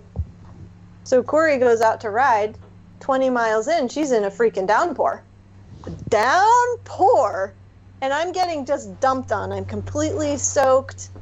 So is everyone else. Half of the group turned around and went back. But it's in those moments where I'm like, sweet. I could have been like, oh my gosh, this freaking sucks. I'm cold. This is horrible. I should have never done this. Spinning the web of stories, which are going to create more emotion and probably negative emotion. But I'm like, oh, this is awesome. I need this. This is a really great training ride for learning how to ride in these elements. So it is too about teaching our clients how to look at whatever is occurring in the moment from various perspectives. Well, what if we tried on this way of looking at it? And what if we put that hat on? And how would Eric respond? What would Omar do? How would Amanda treat this situation? For them to be able to really see that there are a whole host of possibilities here. You get to pick. Right. Your perspective creates your reality, and you can change it at any time that you want. I really like what you guys are talking about, because if we go back to what you both identified as a common character trait of bodybuilders, which is a high level of neuroticism, that means they're feeling a lot of things and they're having a lot of judgment about a lot of things. And it's very easy to get caught up in that when it also is then wrapped up into your identity. If that is how you see yourself, that means there's the lag time in a lot of the people who struggle with this between thoughts, feelings, and then a reaction or a judgment is infinitesimal. And really what you guys are talking about is creating the space to make a choice about what their perspective is, right? So giving them that emotional distance so they can think, like you said, oh, what would my coach do in this situation? Or do I have to feel this way? Or does this really have the meaning I'm giving it? Or just to maybe some meditative practice, mindfulness, like you said, of just allowing the thoughts and the feelings to happen before assigning a judgment. I think that's why, especially in the modern world, things like Headspace, the app for meditating, have taken off, and I can say in my own experience going through therapy, getting that space has been so critical. And now that I'm aware of it and having gone through prep after having been through therapy, I can see how prep, man, it just shortens that fuse. And in many ways, I've gotten very good at apologizing this prep, because I will. My normal mode of operation is, I have my silly little neurotic reactions to things. I hear something that I don't like that's outside of my control, and it's probably not the person's fault. It's shit happens. Like for example, I called up Omar today and I said, "Hey man, we got our podcast in 30 minutes," and he was like, "What are you talking about? It's not in the Google Calendar." Actually, Yeah, it's for real. And it worked out, but it was probably good that I wasn't standing next to Omar, because I would have said something I would have regretted and had to apologize. Be like, dude, it's not your fault. Like, I'm looking at my phone, I put it in the Google Calendar, it's got your email. You're looking at your phone, it's not there. It's nobody's fault. We can write Google a nasty email, but my knee-jerk reaction is not helpful, and it's potentially damaging, and it's easier to happen, and for it to slip past my adult emotional control radar when I'm in prep. So I think that's just another factor of what it's like to be depleted mentally, depleted physically, and to then still try to stay mindful, which is actually one of the things I like about prep, because it makes me have to pay even more attention to that. And I think, and I hope that actually trickles outside of when I'm competing. Yeah, I think that when we are in what we might define as a difficult space or a hard space during prep, or when I'm in the middle of a mountain climbing and I'm in my easiest gear and I'm going 5 miles an hour, like that, it puts us directly in the space where we can practice mindfulness. It's like, oh, this is an awesome opportunity to practice the skill. Mm. Mm-hmm. It's almost a meditative state. Mm-hmm. Absolutely. And I think, it's going to look different for everyone. And we're talking about how do we help bodybuilders find a healthier relationship with the sport if they want to stay in it, or finding that maybe they want to be like Dave Draper and become a muscle builder and keep all those elements of bodybuilding they like, but not need to get on stage. For me, I have found an intense amount of not always joy, but satisfaction and personal growth out of the prep process. Of it kind of feels like like a pilgrimage to Mecca, or I love that word, Eric. Pilgrimage. Yes. Absolutely. Yes. Eric's doing the Hajj Exactly. every time he does prep. Mm-hmm. Which is, I think, another reason why I probably won't be doing prep again for a while, because it stands in such contrast to the way I was living my life in many ways, or the amount of intentfulness, awareness, self-focus, and self-control I have to exert to keep living my life the way I want to, because I haven't sacrificed doing podcasts with lovely people like you. I haven't sacrificed coaching my athletes. I haven't sacrificed my marriage.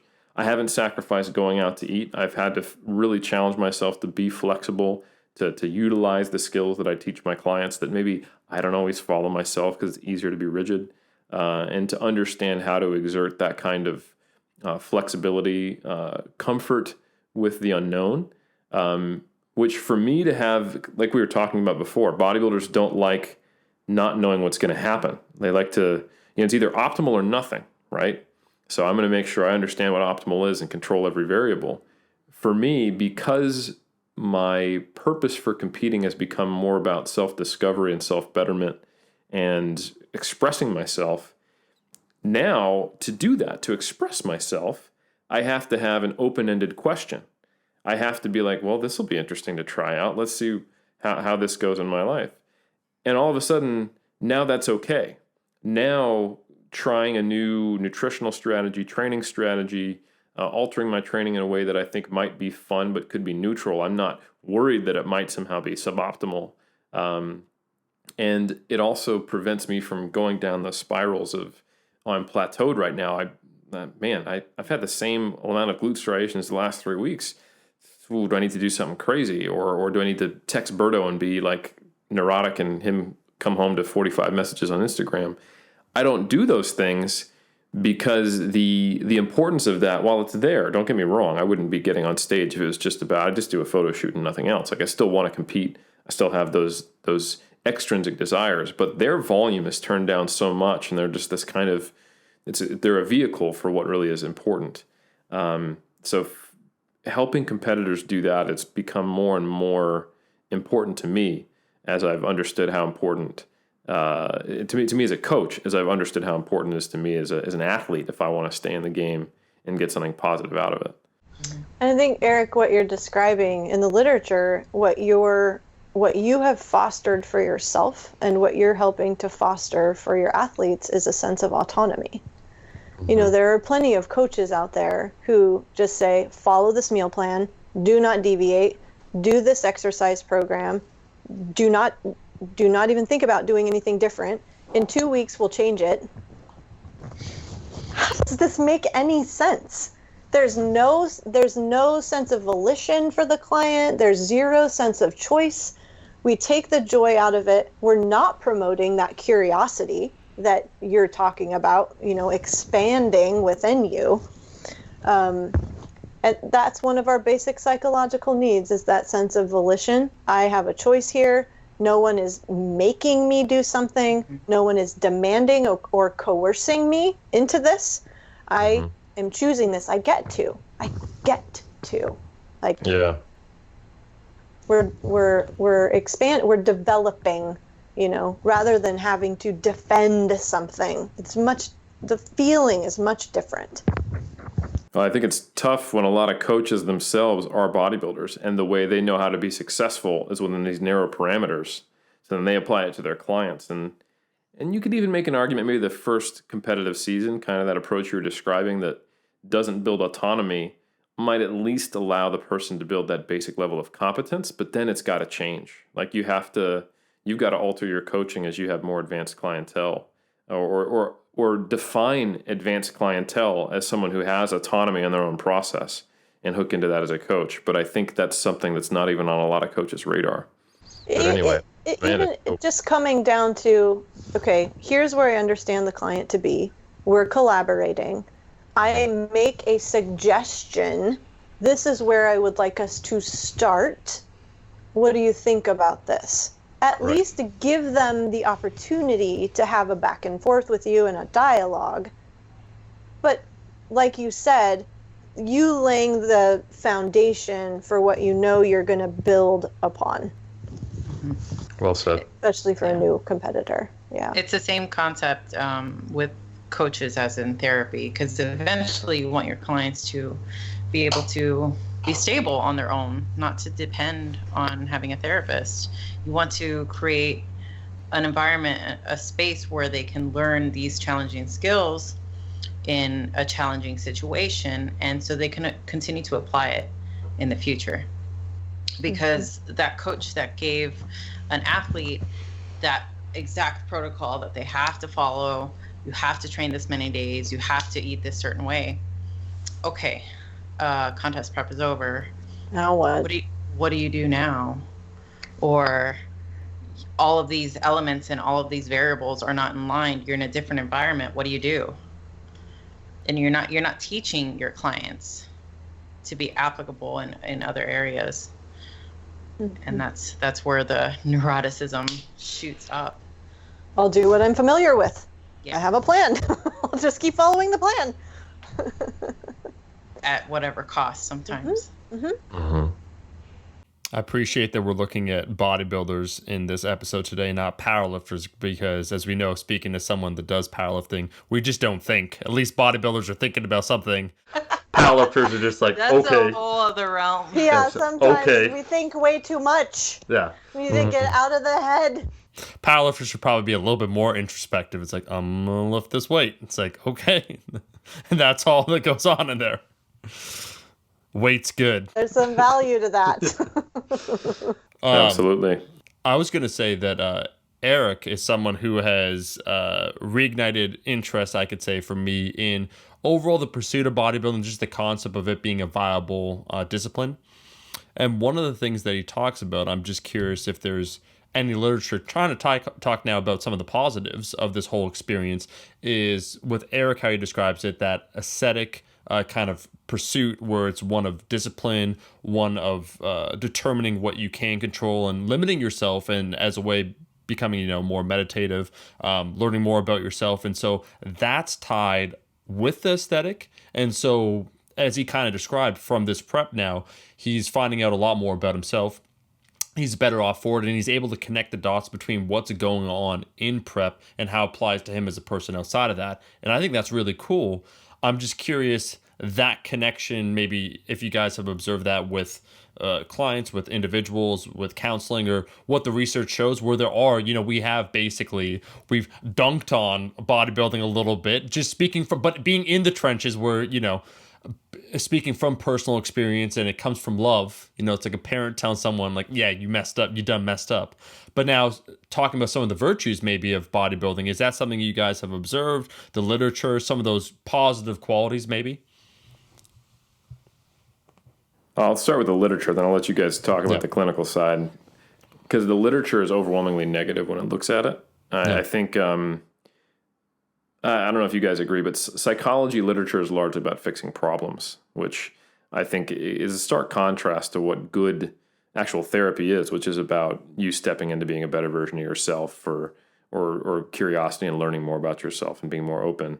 So I think if you were just to go to PubMed and type in bodybuilding, you're going to get a lot of stuff on dysmorphia, anabolic steroid use, the problems with it, and then you'll get a bunch of sports performance stuff. If you hang out in the psychology world, it's all negative. If you hang out in the performance world, it's all hypertrophy and fat loss.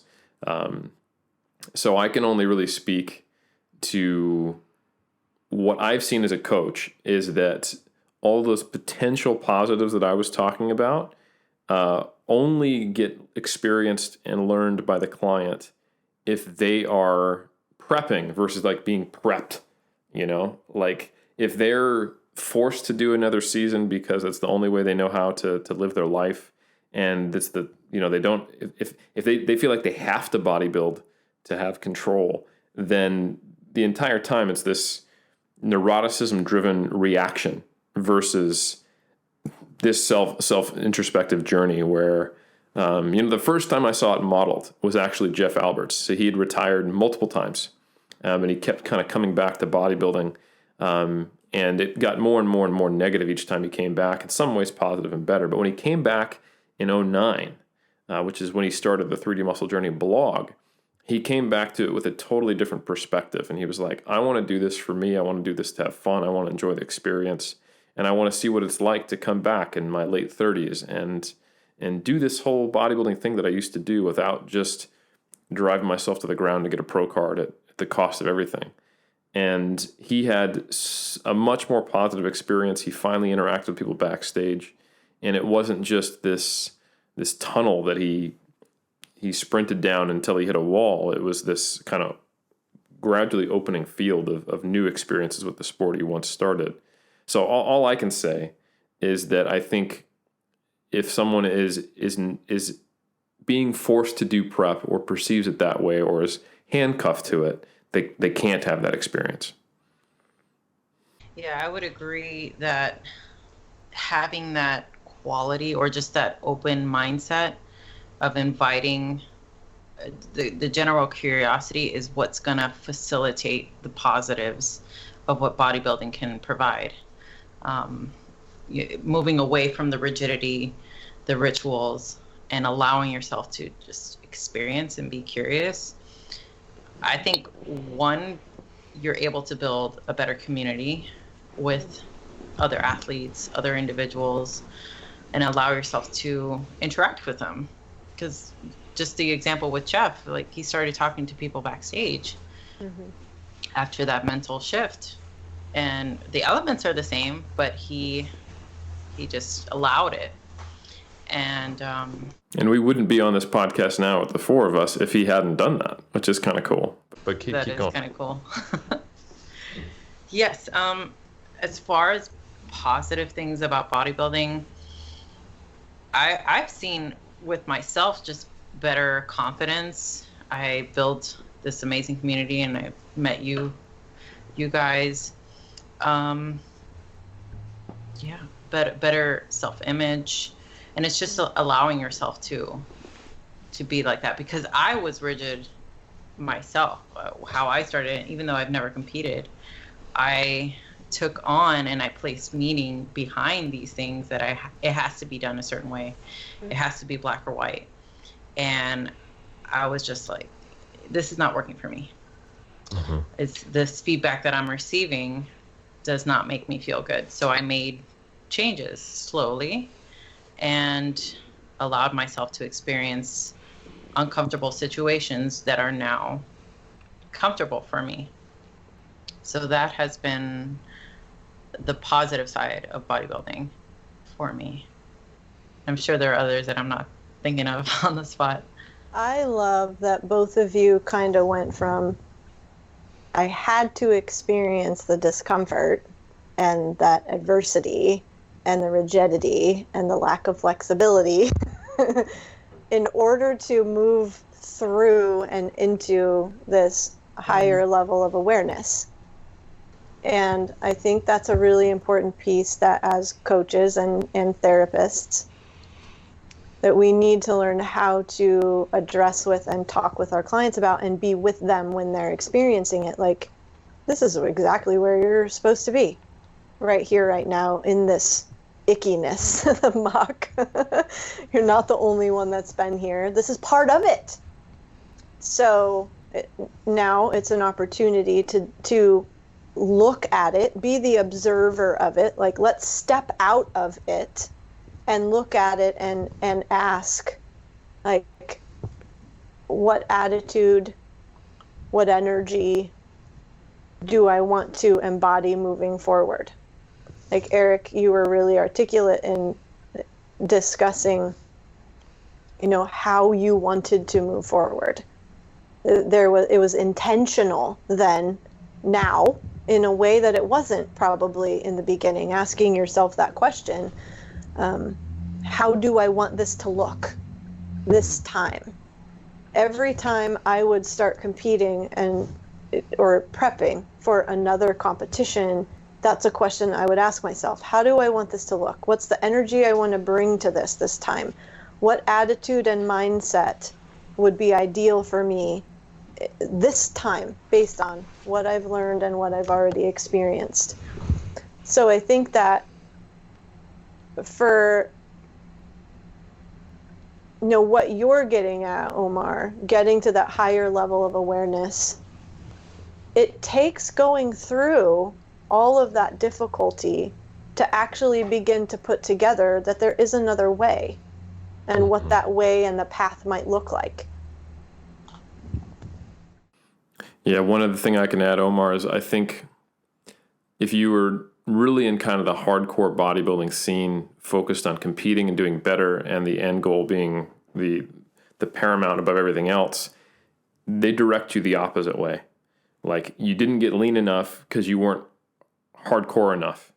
You need to do more drugs. You need to control your macros more. You need to be more rigid with your diet.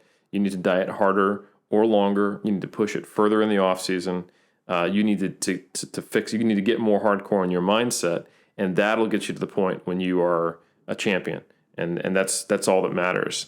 And ironically, if you actually talk to champions, if you talk to people who've been in the game a long time, they have some of those elements, but not the debilitative ones. They've shed the ones that really aren't productive. If you talk to most or Mr. Olympias, even, they're definitely enhanced athletes, right? You can see in their verbiage that they've figured out a way to make it a lifestyle and a pathway for them. They've been doing it long enough that just by probably sheer survivor bias, we're seeing that. So it's been my experience that in the mid-level amateur ranks of serious competitors, that's where that wrong direction is most prevalent and most potentially dangerous. You hang out with a bunch of people who are trying to qualify for NPC nationals, you get some pretty gnarly discussions, and you're thinking, some of you are going to make it and kind of figure it out through trial and error. Half of you are going to be burned out and just pretty unhappy in a few years. And I hope there's someone to catch you. To paraphrase Z's, we're not all going to make it, apparently, Eric. Yeah. We're not all going to make it. No, I was going to say, I wanted to end the conversation on something positive, because when I first approached Eric about this topic, the psychology of lifting or psychology of bodybuilders, I don't know if you remember, Eric, we don't have to say the name, but there was an article that I think I referenced where we were just talking about body dysmorphias. And you're like, I want to get some clinicians, people that have experience actually on this, where overwhelmingly the literature, what they examine are the negative aspects. And I think that's important to discuss in this podcast today, but as well, a lot of the positive qualities that people bring with them or get out of this entire lifting process, because we are iron culture. Maybe we do have a bias, because we're knee deep in this shit, but we do enjoy it. Yeah. Absolutely. Yeah. Yeah. It's been a huge pleasure to have this discussion with you guys, and don't take this as me saying we have to end now. But is there anything else that you guys want to cover that feel has been left out of this conversation that's important? I think just a general statement about the importance of mental health and how it can assist and improve yourself as an athlete. I mean, you can claim that you're healthy and all that, but neglect your mental health. It's a part of you. It's very important. It's a very important aspect.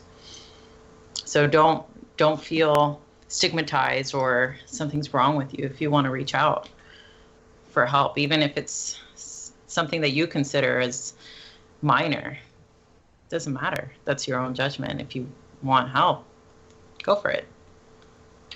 Love it. Yeah, I love that too, Amanda. I would just piggyback on top of that. We spend so much time building our bodies, going to the gym, doing the reps, and very few of us do the reps for our minds. So, that's the foundation. Without a healthy mind, the body is not necessarily going to respond as well as it could be. So, well said. So I think with those amazing closing remarks, if you could each tell us where they can find out more about you, where they can go if they do want to start doing some mental reps. Corey, tell us where they can find you and where to learn more and where to get in touch with you. Sure. Thank you, Eric. People can find me on our website, thedietdoc.com. You can feel free to reach out to me via email. It's Corey, Kori, @thedietdoc.com. I'm on Instagram. It's the Diet Doc Life. So those would be the best ways to find me. We do have a podcast too called the Diet Doc Life Mastery Podcast, and that's on SoundCloud, Apple Podcasts. It's also on the website as well, and YouTube. I can vouch for it. It's good. Thank you. Amanda, how about you? Right. So you guys can reach me through the 3DMJ website. You can find me there, or through email, which is amirizo027@gmail.com, as well as my Instagram, which is Rizzo, Rizo Monster. Rizzo Monster. Monster. Yeah. But it's Monster, not Monster. Monster. Yeah, I just like to I pronounce don't know if that handle's taken. Maybe I should change it. Snatch that up. Fun to That's say. Yeah. Big rebranding time. It's time. Huge. Let's do it. Huge. Big pivot. Well, we want to thank both of our guests for being on this episode of Iron Culture Podcast. Once again, we'd like to take a social, cultural, historical, and scientific approach when it comes to lifting. So examining the whys we do these certain things and examining bodybuilding, I think, is interesting. You could catch us every single Monday Iron Culture on iTunes, not SoundCloud, Spotify, YouTube. And if you feel so inclined, it does help us out to leave a rating and review on iTunes or a comment on YouTube. We do our best to respond. We'll see everyone in that next episode.